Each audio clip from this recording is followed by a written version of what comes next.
Camera അവിടെ ഞാൻ set ചെയ്യാണ്. സ്ട്രിപ്പ് കണ്ടോ ഇളകിയാണ് ഇരുന്നത്. അപ്പോൾ അത് തിരിച്ച് ഇട്ടിട്ട് ഞാൻ ഓൺ ചെയ്ത് നോക്കാം കേട്ടോ. ഇനിയൊരു കാര്യം, ഞാനിവിടെ ബാറ്ററി സ്ട്രിപ്പ് റിമൂവ് ചെയ്തില്ല. പലരും ഇപ്പോൾ ചിന്തിക്കുകയായിരിക്കും ബാറ്ററി സ്ട്രിപ്പ് ആദ്യമേ റിമൂവ് ചെയ്യേണ്ടതെന്ന്. ഞാനിത് എനിക്ക് കാണിക്കാൻ വേണ്ടിയാണ് ഞാനിത് ഡയറക്റ്റ് ഇങ്ങനെ തന്നെ ഇടുന്നത്. ബാറ്ററി സ്ട്രിപ്പ് ഞാൻ റിമൂവ് ചെയ്തിട്ടില്ല.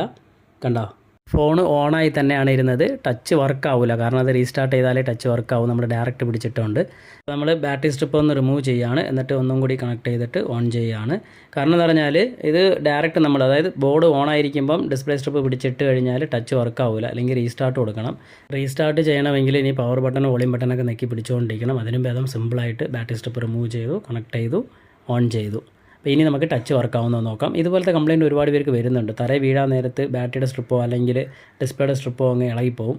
എന്നിട്ട് ഇവർ ഓൺ ആവുന്നില്ല എന്ന് പറഞ്ഞ് പേടിച്ച് നിൽക്കും. അപ്പോൾ കടയിൽ വരുമ്പം ഇത് ഇളക്കിയിട്ട് ആദ്യമേ സ്ട്രിപ്പ് എല്ലാം ചാടിയിട്ടുണ്ടോ എന്നൊന്ന് ശ്രദ്ധിക്കുക. അത് കഴിഞ്ഞിട്ട് നിങ്ങൾ നെക്സ്റ്റ്